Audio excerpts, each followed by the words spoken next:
किताब विपरण की रीत तो सच दा मार्ग भाग चौथा। लेखक सरदार गुरबख्श सिंह काला अफगाना। पहले कांड का पहला भाग भरम अथवा भुलेखा। वाहिगुरू जी का खालसा वाहिगुरू जी की फतेह।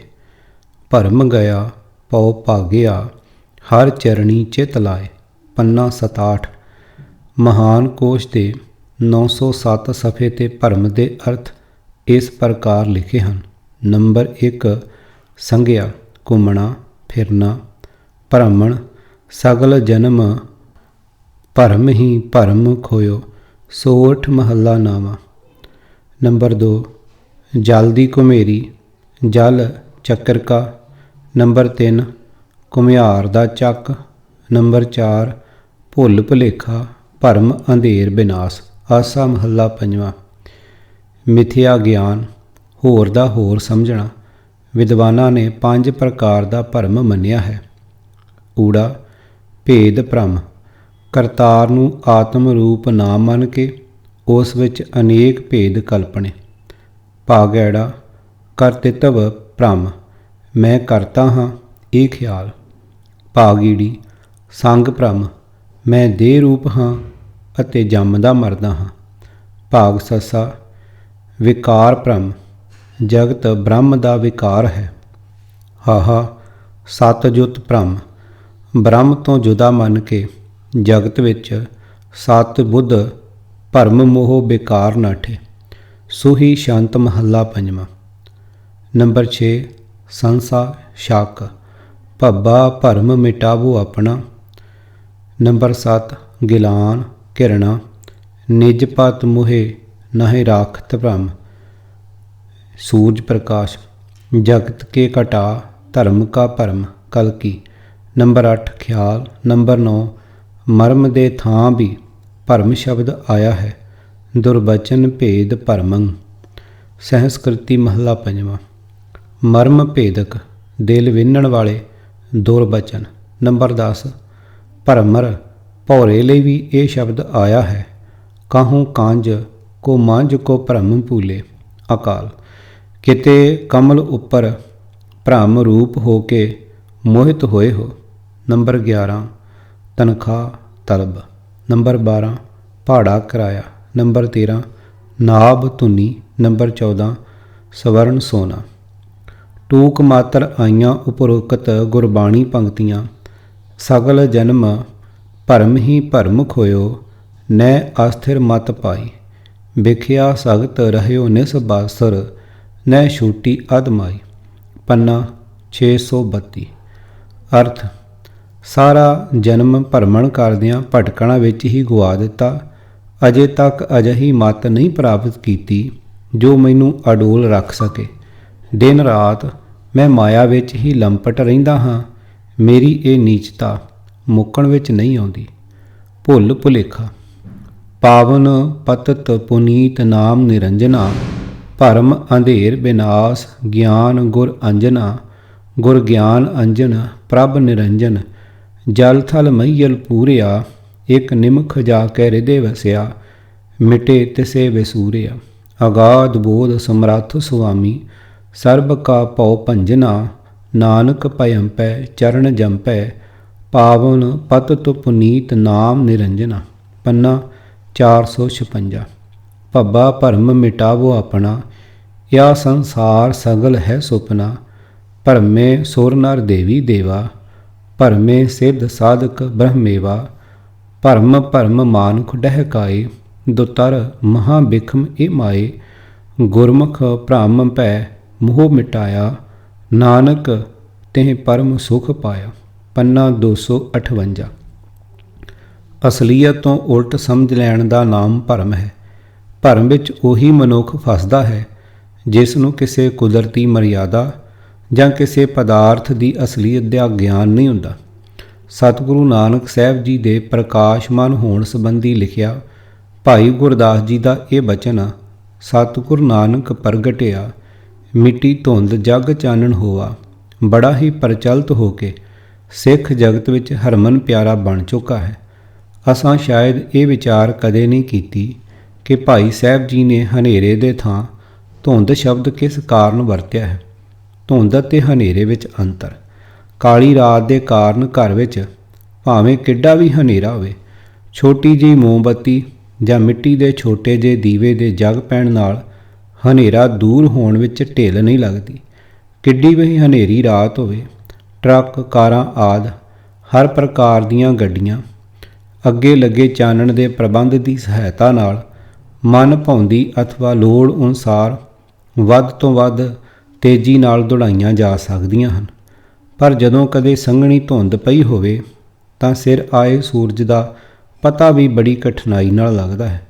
ਧੁੰਦ ਕਾਰਨ ਬਣਿਆ ਹਨੇਰਾ ਸੰਸਾਰ ਦੇ ਕੰਮਾਂ ਕਾਜਾਂ ਦੇ ਨੇਪਰੇ ਚੜ੍ਹਨ ਦੀ ਸਫਲਤਾ ਵਿੱਚ ਗੰਭੀਰ ਵਿਘਨ ਪਾ ਖਲੋਂਦਾ ਹੈ।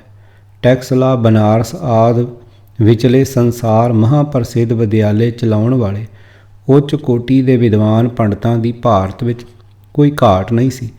ਅਗਿਆਨਤਾ ਦਾ ਹਨੇਰਾ ਦੂਰ ਕਰਨ ਦੇ ਹੋਰ ਵੀ ਕਈ ਪ੍ਰਬੰਧ ਦੇਸਾਂ ਪਰਦੇਸਾਂ ਦੀਆਂ ਸਰਕਾਰਾਂ ਕਰ ਰਹੀਆਂ ਸਨ। ਫਿਰ ਵੀ ਉਹ ਕਿਹੜੀ ਧੁੰਦ ਸੀ ਜਿਸ ਨੂੰ ਕੇਵਲ ਸਤਿਗੁਰੂ ਨਾਨਕ ਜੀ ਹੀ ਦੂਰ ਕਰ ਸਕਦੇ ਸਨ?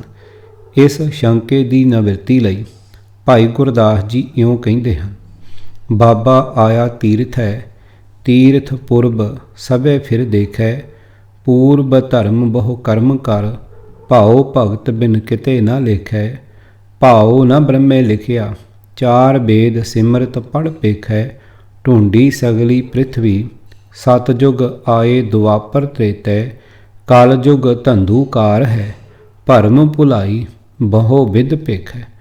ਭਾਵ ਬਾਬਾ ਸ੍ਰੀ ਗੁਰੂ ਨਾਨਕ ਸਾਹਿਬ ਜੀ ਨੇ ਜਦ ਤੀਰਥ ਪੁਰਬ, ਤੀਰਥਾਂ ਦੇ ਦਿਨ ਦਿਹਾੜਾਂ ਦੇ ਕੁੰਭ ਗ੍ਰਹਿਣ ਆਦਿ ਮੇਲੇ ਫਿਰ ਕੇ ਸਾਰੇ ਵੇਖੇ। ਪੂਰਬ ਧਰਮ, ਪਿਛਲੇ ਸਮਿਆਂ ਦੇ ਧਰਮ ਤੇ ਲੋਕ ਧਰਮ ਕਰਮ ਬਹੁਤ ਕਰਦੇ ਆ ਰਹੇ ਸਨ, ਪਰੰਤੂ ਪ੍ਰੇਮਾ ਭਗਤੀ ਤੋਂ ਬਿਨਾਂ ਇਹ ਸਾਰਾ ਕੁਝ ਕਿਸੇ ਲੇਖੇ ਨਹੀਂ ਸੀ। ਵੇਦਾਂ ਆਦਿ ਹਿੰਦੂ ਧਰਮ ਗ੍ਰੰਥਾਂ ਦੇ ਕਥਿਤ ਲਿਖਾਰੀ ਬ੍ਰਹਮਾ ਨੇ ਭਾਉ ਤਾਂ ਮਾਨੋ ਲਿਖਿਆ ਹੀ ਨਹੀਂ ਸੀ। ਚਾਰੇ ਵੇਦ ਅਤੇ ਸਿਮਰਤੀਆਂ ਆਦਿ ਪੜ੍ਹ ਕੇ ਬਥੇਰੇ ਵੇਖੇ। ਭਾਵ ਇਹ ਕਿ ਪੰਡਿਤ ਲੋਕ ਸਿਮਰਤੀਆਂ ਆਦਿ ਤਾਂ ਬਹੁਤ ਪੜ੍ਹਦੇ ਹਨ, ਪਰ ਪ੍ਰੇਮ ਅਥਵਾ ਭਾਉ ਭਗਤੀ ਤੋਂ ਸਖਣੇ ਸਨ। ਸਾਰੀ ਪ੍ਰਿਥਵੀ ਢੂੰਡੀ, ਸਤਜੁਗ, ਦੁਆਪਰ, ਤ੍ਰੇਤਾ ਤਿੰਨਾਂ ਹੀ ਯੁੱਗਾਂ ਦੇ ਲਿਖੇ ਹਾਲਾਤ ਪੜਤਾਲੇ ਤੇ ਕਲਯੁਗ ਵਿਖੇ ਹੀ ਸਹੀ ਕੀਤਾ ਕਿ ਸਾਰੇ ਥਾਂ ਭਰਮ ਦਾ ਹੀ ਧੰਦੂਕਾਰ ਹੈ। ਸਾਧ ਭੇਖਾਂ ਨੇ ਤਾਂ ਸਗੋਂ ਹੋਰ ਬਹੁਤ ਤਰ੍ਹਾਂ ਨਾਲ ਦੁਨੀਆ ਭਰਮਾਂ ਭੁਲੇਖਿਆਂ ਵਿੱਚ ਭੁਲਾ ਰੱਖੀ ਹੈ।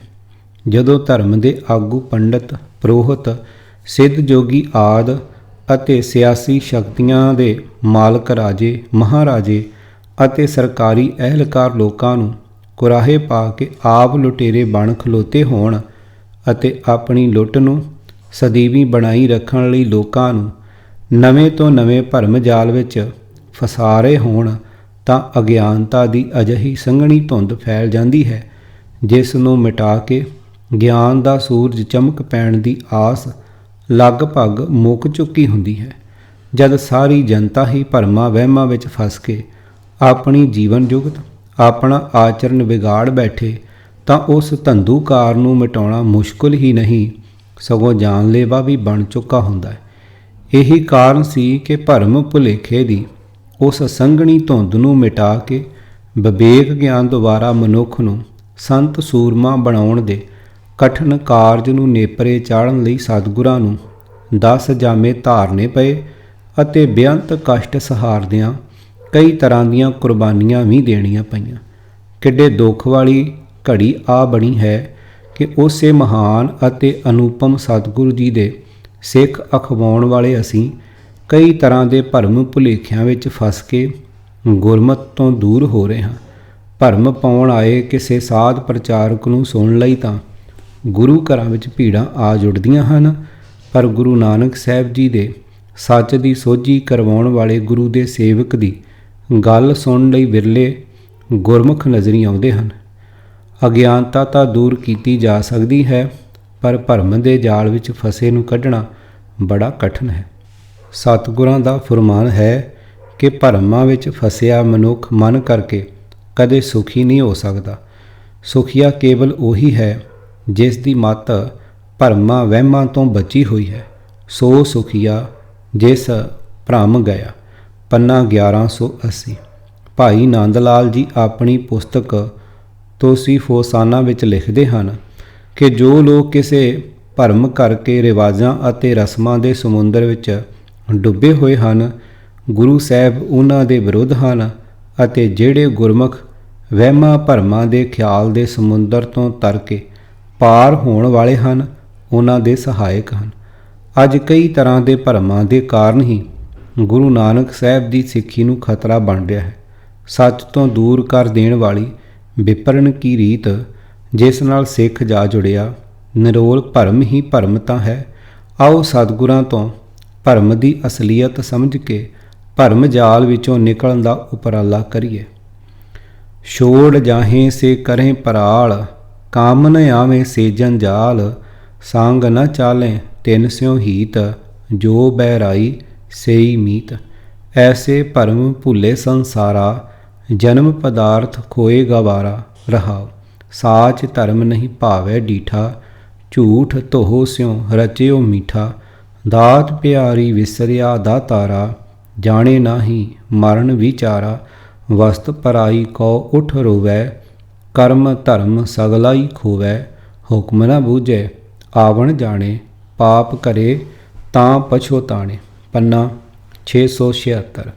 ਅਰਥ, ਹੇ ਭਾਈ, ਮੂਰਖ ਜਗਤ ਮਾਇਆ ਦੀ ਭਟਕਣਾ ਵਿੱਚ ਪੈ ਕੇ ਅਜਿਹੇ ਕੁਰਾਏ ਪਿਆ ਹੋਇਆ ਹੈ ਕਿ ਆਪਣਾ ਦੁਰਲੱਭ ਮਨੁੱਖਾ ਜਨਮ ਗਵਾ ਰਿਹਾ ਹੈ। ਰਹਾਉ। ਮਾਇਆ ਵਿਹੜੇ ਜੀਵ ਉਹੀ ਨਿਕੰਮੇ ਕੰਮ ਕਰਦੇ ਰਹਿੰਦੇ ਹਨ ਜਿਨ੍ਹਾਂ ਨੂੰ ਆਖਰ ਛੱਡ ਕੇ ਇੱਥੋਂ ਚਲੇ ਜਾਂਦੇ ਹਨ। ਉਹੀ ਜੰਜਾਲ ਸਹੇੜਦੇ ਹਨ ਜਿਹੜੇ ਇਹਨਾਂ ਦੇ ਕਿਸੇ ਕੰਮ ਨਹੀਂ ਆਉਂਦੇ। ਉਹਨਾਂ ਨਾਲ ਮੋਹ ਬਣਾਈ ਰੱਖਦੇ ਹਨ ਜਿਹੜੇ ਅੰਤ ਵੇਲੇ ਨਾਲ ਨਹੀਂ ਜਾਂਦੇ। ਉਹਨਾਂ ਵਿਕਾਰਾਂ ਨੂੰ ਮਿੱਤਰ ਸਮਝਦੇ ਰਹਿੰਦੇ ਹਨ ਜੋ ਅਸਲ ਵਿੱਚ ਆਤਮਿਕ ਜੀਵਨ ਦੇ ਵੈਰੀ ਹਨ। ਮਾਇਆ ਵਿਹੜੇ ਮੂਰਖ ਨੂੰ ਸਦਾ ਥਿਰ ਹਰ ਨਾਮ ਸਿਮਰਨ ਵਾਲਾ ਧਰਮ ਅੱਖੀਂ ਵੇਖਿਆ ਨਹੀਂ ਪਾਉਂਦਾ। ਝੂਠ ਨੂੰ, ਠੱਗੀ ਨੂੰ ਮਿੱਠਾ ਜਾਣ ਕੇ ਇਸ ਨਾਲ ਮਸਤ ਰਹਿੰਦਾ ਹੈ। ਦਾਤਾਰ ਪ੍ਰਭੂ ਨੂੰ ਭੁਲਾਈ ਰੱਖਦਾ ਹੈ। ਉਸ ਦੀ ਦਿੱਤੀ ਹੋਈ ਦਾਤ ਇਸ ਨੂੰ ਪਿਆਰੀ ਲੱਗਦੀ ਹੈ। ਮੂੰਹ ਵਿੱਚ ਬੇਬਸ ਹੋਇਆ ਜੀਵ ਆਪਣੀ ਮੌਤ ਨੂੰ ਚੇਤੇ ਨਹੀਂ ਕਰਦਾ। ਭਟਕਣਾ ਵਿੱਚ ਪਿਆ ਹੋਇਆ ਜੀਵ ਉਸ ਚੀਜ਼ ਲਈ ਦੌੜ ਦੌੜ ਤਰਲੇ ਲੈਂਦਾ ਹੈ ਜੋ ਆਖਰ ਬੇਗਾਨੀ ਹੋ ਜਾਣੀ ਹੈ। ਆਪਣਾ ਇਨਸਾਨੀ ਫਰਜ਼ ਸਾਰਾ ਹੀ ਭੁਲਾ ਦਿੰਦਾ ਹੈ। ਮਨੁੱਖ ਪਰਮਾਤਮਾ ਦੀ ਰਜ਼ਾ ਨੂੰ ਨਹੀਂ ਸਮਝਦਾ, ਜਿਸ ਕਰਕੇ ਇਸ ਦੇ ਵਾਸਤੇ ਜਨਮ ਮਰਨ ਦੇ ਗੇੜ ਬਣੇ ਰਹਿੰਦੇ ਹਨ। ਨਿਤ ਪਾਪ ਕਰਦਾ ਰਹਿੰਦਾ ਹੈ ਤੇ ਆਖਰ ਪਛਤਾਉਂਦਾ ਹੈ। ਸਦਾ ਨਾਲ ਨਿਭਣ ਵਾਲੇ ਪ੍ਰਭੂ ਨਾਮ ਨੂੰ ਵਿਸਾਰ ਕੇ ਭਰਮ ਦਾ ਮਾਰਿਆ ਮਨੁੱਖ ਨਾਸ਼ਵੰਤ ਪਦਾਰਥਾਂ ਦਾ ਗੁਲਾਮ ਬਣਿਆ ਹੋਇਆ ਹੈ। ਸਾਧੋ ਇਹ ਜਗ ਭਰਮ ਭੁਲਾਨਾ, ਰਾਮ ਨਾਮ ਕਾ ਸਿਮਰਨ ਛੋੜਿਆ। ਮਾਇਆ ਹਾਥ ਬਿਕਾਨਾ ਰਹਾਉ। ਮਾਤ ਪਿਤਾ ਭਾਈ ਸੁਤ ਬਨਤਾ, ਤਾਕੇ ਰਸ ਲਵਟਾਨਾ। ਜੋਬਨ ਧਨ ਪ੍ਰਭ ਤਾਕੇ ਮਦ ਮੈਂ, ਅਹਨ ਸਰਹੇ ਦੇਵਾਨਾ। ਦੀਨ ਦਿਆਲ ਸਦਾ ਦੁਖ ਭੰਜਨ, ਤਾਂ ਸਿਉ ਮਨ ਨਾ ਲਗਾਨਾ। ਜਨ ਨਾਨਕ ਕੋਟਨ ਮੈਂ ਕਿਨਹੂ, ਗੁਰਮੁਖ ਹੋਏ ਪਛਾਨਾ। ਪੰਨਾ 684। ਮਹਾ ਭਿਆਨ ਉਦਿਆਨ ਨਗਰ ਕਰ ਮਾਨਿਆ, ਝੂਠ ਸਮਗਰੀ ਪੇਖ ਸੱਚ ਕਰ ਜਾਣਿਆ। ਕਾਮ ਕ੍ਰੋਧ ਅਹੰਕਾਰ ਫਿਰੇ ਦੇਵਾਨਿਆ, ਸਿਰ ਲੱਗਾ ਜਮ ਡੰਡ ਤਾਂ ਪਛੋਤਾਨਿਆ। ਬਿਨ ਪੂਰੇ ਗੁਰਦੇਵ ਫਿਰੇ ਸ਼ੈਤਾਨਿਆ। ਪੰਨਾ 707। ਭਰਮ ਭੂਲੇ ਬਾਦ ਅਹੰਕਾਰੀ, ਸੰਗ ਨਾਹੀ ਰੇ ਸਗਲ ਪਸਾਰੀ। ਸੋਖ ਹਰਖ ਮੈਂ ਦੇਹ ਬਿਰਦਾਨੀ, ਸਾਕਤ ਏਵੀ ਕਰਤ ਬਿਹਾਨੀ। ਪੰਨਾ 888। ਅਰਥ, ਜਿਨ੍ਹਾਂ ਪਦਾਰਥਾਂ ਦੀ ਖਾਤਰ ਮਨੁੱਖ ਭਟਕਣਾ ਵਿੱਚ ਪੈ ਕੇ ਜੀਵਨ ਦੇ ਗਲਤ ਰਸਤੇ 'ਤੇ ਪੈ ਜਾਂਦੇ ਹਨ ਅਤੇ ਵਿਅਰਥ ਮਾਣ ਕਰਦੇ ਹਨ, ਉਹ ਸਾਰੇ ਖਿਲਾਰੇ ਕਿਸੇ ਦੇ ਨਾਲ ਨਹੀਂ ਜਾ ਸਕਦੇ। ਕਦੇ ਖੁਸ਼ੀ ਵਿੱਚ ਤੇ ਕਦੇ ਗਮੀ ਵਿੱਚ। ਇਉਂ ਹੀ ਸਰੀਰ ਬੁੱਢਾ ਹੋ ਜਾਂਦਾ ਹੈ। ਪਰਮਾਤਮਾ ਨਾਲੋਂ ਟੁੱਟੇ ਹੋਏ ਮਨੁੱਖ ਦੀ ਉਮਰ ਇਸੇ ਤਰ੍ਹਾਂ ਬੀਤ ਜਾਂਦੀ ਹੈ। ਬਾਬਾ ਮਾਇਆ ਭਰਮ ਭੁਲਾਏ, ਭਰਮ ਭੁੱਲੀ ਡੋਹਾਗਣੀ। ਨਾ ਫਿਰ ਅੰਕ ਸਮਾਏ ਰਹਾਓ। ਪੰਨਾ 60।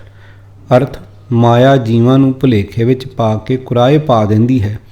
ਜਿਹੜੀ ਭਾਗਹੀਣ ਜੀਵ ਇਸਤਰੀ ਭੁਲੇਖੇ ਵਿੱਚ ਪੈ ਕੇ ਕੁਰਾਹੇ ਪੈਂਦੀ ਹੈ, ਉਹ ਕਦੇ ਵੀ ਪ੍ਰਭੂ ਪਤੀ ਦੇ ਚਰਨਾਂ ਵਿੱਚ ਲੀਨ ਨਹੀਂ ਹੋ ਸਕਦੀ। ਰਹਾਓ। ਭਰਮੇ ਭਾ ਨ ਵਿਜਵੈ, ਜੇ ਭਵੈ ਦਸੰਤਰ ਦੇਸ, ਅੰਤਰ ਮੈਲ ਨ ਉਤਰੈ, ਤ੍ਰਿਗ ਜੀਵਨ ਤ੍ਰਿਗ ਵੇਸ, ਹੋਰ ਕਿਤੇ ਭਗਤ ਨ ਹੋਵਈ, ਬਿਨ ਸਤਿਗੁਰ ਕੇ ਉਪਦੇਸ਼। ਪੰਨਾ 22। ਅਰਥ, ਜੇ ਮਨੁੱਖ ਸੰਨਿਆਸ ਭੇਖ ਧਾਰ ਕੇ ਦੇਸ ਦੇਸਾਂਤਰਾਂ ਵਿੱਚ ਭੌਂਦਾ ਫਿਰੇ, ਥਾਂ ਥਾਂ ਭਟਕਣ ਨਾਲ ਤ੍ਰਿਸ਼ਨਾ ਦੀ ਅੱਗ ਬੁਝ ਨਹੀਂ ਸਕਦੀ, ਅੰਦਰੋਂ ਵਿਕਾਰਾਂ ਦੀ ਮੈਲ ਨਹੀਂ ਲੈਂਦੀ। ਅਜਿਹਾ ਜੀਵਨ ਫਿਟਕਾਰਾਂ ਜੋਗ ਹੀ ਰਹਿੰਦਾ ਹੈ। ਅਜਿਹਾ ਭੇਖ ਫਿਟਕਾਰਾਂ ਹੀ ਖਾਂਦਾ ਹੈ। ਇਹ ਗੱਲ ਪੱਕੀ ਜਾਣੋ ਕਿ ਸਤਿਗੁਰ ਦੀ ਸਿੱਖਿਆ ਗ੍ਰਹਿਣ ਕਰਨ ਤੋਂ ਬਿਨਾਂ ਹੋਰ ਕਿਸੇ ਥਾਂ ਵੀ ਭਗਤੀ ਨਹੀਂ ਹੋ ਸਕਦੀ ਤੇ ਭਗਤੀ ਤੋਂ ਬਿਨਾਂ ਮੁਕਤੀ ਨਹੀਂ ਮਿਲ ਸਕਦੀ। ਭਰਮਤ ਫਿਰੇ ਤਿਨ ਕਿਛੂ ਨ ਪਾਇਆ, ਸੇ ਅਸਥਿਰ ਜਿਨ ਗੁਰ ਸ਼ਬਦ ਕਮਾਇਆ। ਪੰਨਾ 374। ਅਰਥ, ਜਿਹੜੇ ਮਨੁੱਖ ਮਾਇਆ ਦੀ ਖਾਤਰ ਹੀ ਸਦਾ ਭਟਕਦੇ ਫਿਰਦੇ ਹਨ, ਆਤਮਿਕ ਜੀਵਨ ਦੀ ਦਾਤ ਵਿੱਚੋਂ ਉਹਨਾਂ ਨੂੰ ਕੁਝ ਵੀ ਨਹੀਂ ਮਿਲਦਾ। ਜਿਨ੍ਹਾਂ ਨੇ ਗੁਰੂ ਦੇ ਸ਼ਬਦ ਤੋਂ ਮਿਲੇ ਗਿਆਨ ਨੂੰ ਆਪਣੇ ਜੀਵਨ ਵਿੱਚ ਵਰਤਿਆ ਹੈ, ਉਹ ਮਾਇਆ ਦੇ ਮੋਹ ਵੱਲੋਂ ਅਡੋਲ ਚਿੱਤ ਰਹਿੰਦੇ ਹਨ।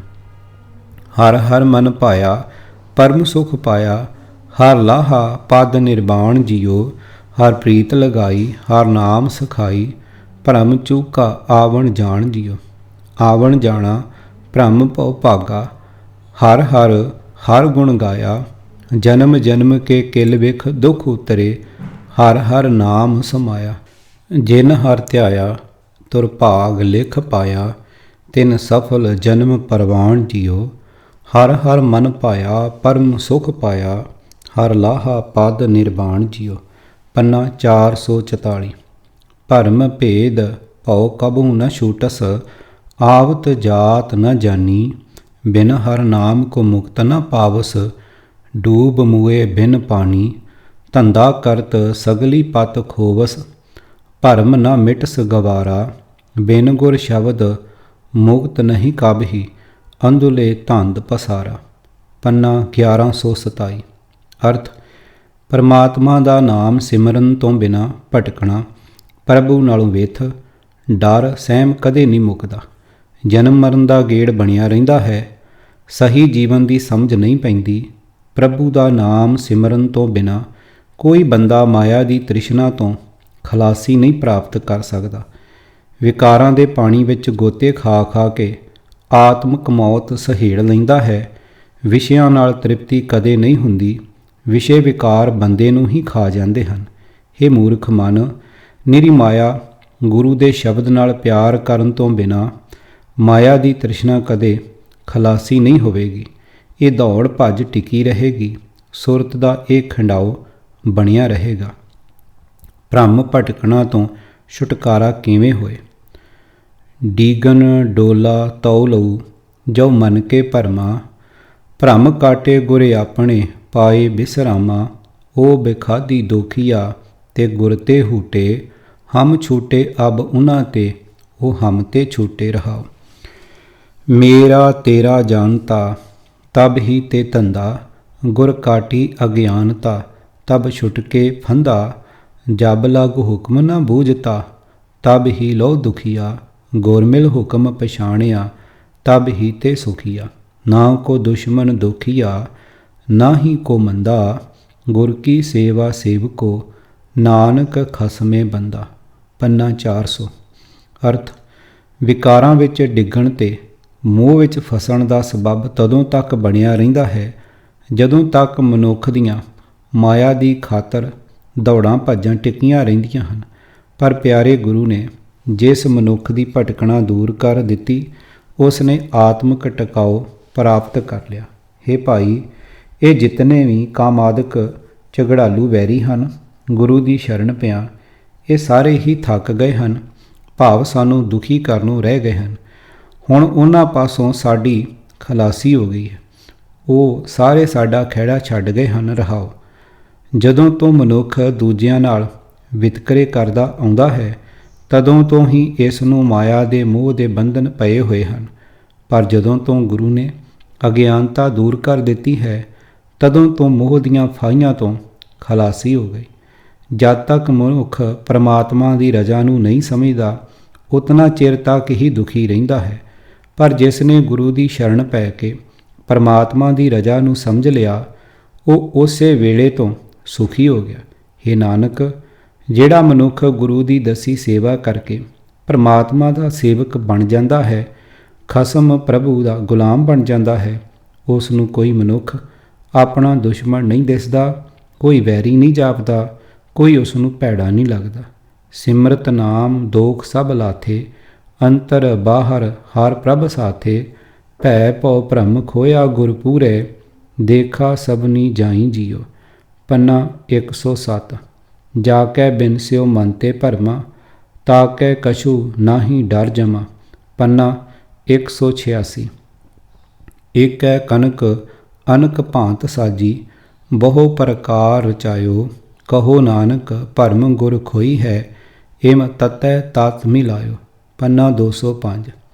ਅਰਥ, ਗੁਰਦੇਵ ਜੀ ਫਰਮਾਨ ਕਰਦੇ ਹਨ ਕਿ ਗੁਰੂ ਨੇ ਜਿਸ ਮਨੁੱਖ ਦਾ ਭਰਮ ਭੁਲੇਖਾ ਦੂਰ ਕਰ ਦਿੱਤਾ, ਉਸ ਨੂੰ ਉਸੇ ਤਰ੍ਹਾਂ ਹਰੇਕ ਮੂਲ ਤੱਤ ਪ੍ਰਭੂ ਵਿੱਚ ਮਿਲਦਾ ਦਿਸਦਾ ਹੈ, ਜਿਵੇਂ ਅਨੇਕਾਂ ਰੂਪਾਂ ਦੇ ਗਹਿਣੇ ਮੁੜ ਸੋਨੇ ਵਿੱਚ ਹੀ ਮਿਲ ਜਾਂਦੇ ਹਨ।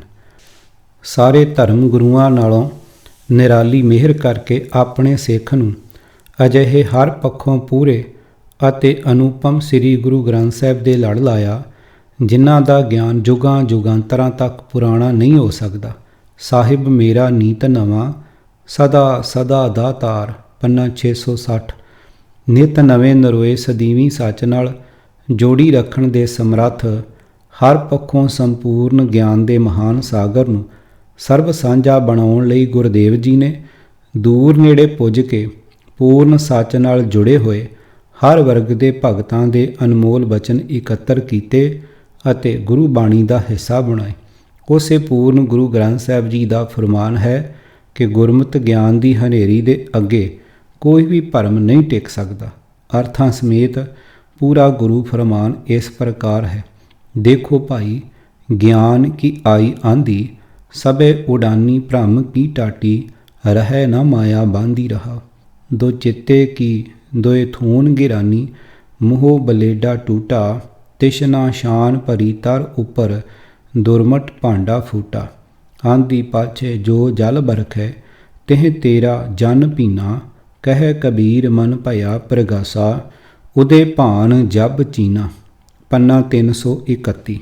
ਅਰਥ, ਹੇ ਸੱਜਣ ਵੇਖ, ਜਦੋਂ ਗਿਆਨ ਦੀ ਹਨੇਰੀ ਆਉਂਦੀ ਹੈ ਤਾਂ ਭਰਮ ਵਹਿਮ ਦਾ ਛੱਪਰ ਸਾਰੇ ਦਾ ਸਾਰਾ ਉੱਡ ਜਾਂਦਾ ਹੈ। ਮਾਇਆ ਦੇ ਆਸਰੇ ਖਲੋਤਾ ਹੋਇਆ ਇਹ ਛੱਪਰ ਗਿਆਨ ਦੀ ਹਨੇਰੀ ਅੱਗੇ ਟਿਕਿਆ ਨਹੀਂ ਰਹਿ ਸਕਦਾ। ਰਹਾਓ, ਭਰਮਾਂ ਵਹਿਮਾਂ ਵਿੱਚ ਡੋਲਦੇ ਮਨ ਦੀ ਦਵੈਤ ਰੂਪੀ ਥੰਮੀ ਡਿੱਗ ਪੈਂਦੀ ਹੈ। ਭਾਵ ਪ੍ਰਭੂ ਦੀ ਟੇਕ ਛੱਡ ਕੇ ਕਦੇ ਕੋਈ ਆਸਰਾ ਤੱਕਣਾ, ਕਦੇ ਕੋਈ ਸਹਾਰਾ ਬਣਾਉਣਾ, ਮਨ ਦੀ ਇਹ ਡਾਵਾਂਡੋਲ ਹਾਲਤ ਮੁੱਕ ਜਾਂਦੀ ਹੈ। ਇਸ ਦੁਨਿਆਵੀ ਆਸਰੇ ਦੀ ਥੰਮੀ 'ਤੇ ਟਿਕਿਆ ਹੋਇਆ ਮੋਹ ਰੂਪ ਵਾਲਾ ਡਿੱਗ ਕੇ ਟੁੱਟ ਜਾਂਦਾ ਹੈ। ਇਹ ਮੋਹ ਰੂਪ ਵਲੇ 'ਤੇ ਟਿਕਿਆ ਹੋਇਆ ਤ੍ਰਿਸ਼ਨਾ ਦਾ ਛੱਪਰ ਵਲਾ ਟੁੱਟ ਜਾਣ ਕਰਕੇ ਭੁੰਨੇ ਆ ਪੈਂਦਾ ਹੈ ਤੇ ਇਸ ਕੁਚੱਜੀ ਮੱਤ ਦਾ ਭਾਂਡਾ ਭੱਜ ਜਾਂਦਾ ਹੈ। ਭਾਵ ਇਹ ਸਾਰੀ ਦੀ ਸਾਰੀ ਕੁਚੱਜੀ ਮੱਤ ਮੁੱਕ ਜਾਂਦੀ ਹੈ। ਕਬੀਰ ਜੀ ਫਰਮਾਨ ਕਰਦੇ ਹਨ, ਗਿਆਨ ਦੀ ਹਨੇਰੀ ਦੇ ਪਿੱਛੋਂ ਜਿਹੜਾ ਨਾਮ ਦਾ ਮੀਂਹ ਵਰਦਾ ਹੈ, ਉਸ ਵਿੱਚ ਹੇ ਪ੍ਰਭੂ ਤੇਰੀ ਭਗਤੀ ਕਰਨ ਵਾਲਾ ਤੇਰਾ ਭਗਤ ਭਿੱਜ ਜਾਂਦਾ ਹੈ। ਭਾਵ ਗਿਆਨ ਦੀ ਬਰਕਤ ਨਾਲ ਭਰਮ ਵਹਿਮ ਮੁੱਕ ਜਾਣ 'ਤੇ ਜਿਉਂ-ਜਿਉਂ ਮਨੁੱਖ ਨਾਮ ਜਪਦਾ ਹੈ, ਉਸ ਦੇ ਮਨ ਵਿੱਚ ਸ਼ਾਂਤੀ ਤੇ ਟਿਕਾਊ ਪੈਦਾ ਹੁੰਦਾ ਹੈ। ਜਦੋਂ ਹੇ ਪ੍ਰਭੂ ਤੇਰਾ ਸੇਵਕ ਆਪਣੇ ਅੰਦਰ ਤੇਰੇ ਨਾਮ ਦਾ ਸੂਰਜ ਚੜ੍ਹਿਆ ਹੋਇਆ ਤੱਕਦਾ ਹੈ, ਤਾਂ ਉਸ ਦੇ ਮਨ ਵਿੱਚ ਵੀ ਚਾਨਣ ਹੋ ਜਾਂਦਾ ਹੈ। ਭਰਮ ਗਿਆ ਪਉ ਭਾਗਿਆ, ਹਰ ਚਰਣੀ ਚਿਤ ਲਾਏ, ਗੁਰਮੁਖ ਸ਼ਬਦ ਕਮਾਈਐ, ਹਰ ਵਸੈ ਮਨ ਆਏ, ਘਰ ਮੈਂ ਮਹਿਲ ਸੱਚ ਸਮਾਈਐ, ਜਮਕਾਲ ਨ ਸਕੇ ਖਾਏ। ਪੰਨਾ 67। ਕਿਤਾਬ ਵਿਪਰਨ ਕੀ ਰੀਤ ਤੋਂ ਸੱਚ ਦਾ ਮਾਰਗ ਭਾਗ ਚੌਥਾ। ਲੇਖਕ ਸਰਦਾਰ ਗੁਰਬਖਸ਼ ਸਿੰਘ ਕਾਲਾ ਅਫਗਾਨਾ। ਪਹਿਲੇ ਕਾਂਡ ਦਾ ਪਹਿਲਾ ਭਾਗ। ਆਵਾਜ਼ ਗੁਰਜੰਟ ਸਿੰਘ ਰੂਪੋਵਾਲੀ। ਵਾਹਿਗੁਰੂ ਜੀ ਕਾ ਖਾਲਸਾ, ਵਾਹਿਗੁਰੂ ਜੀ ਕੀ ਫਤਿਹ।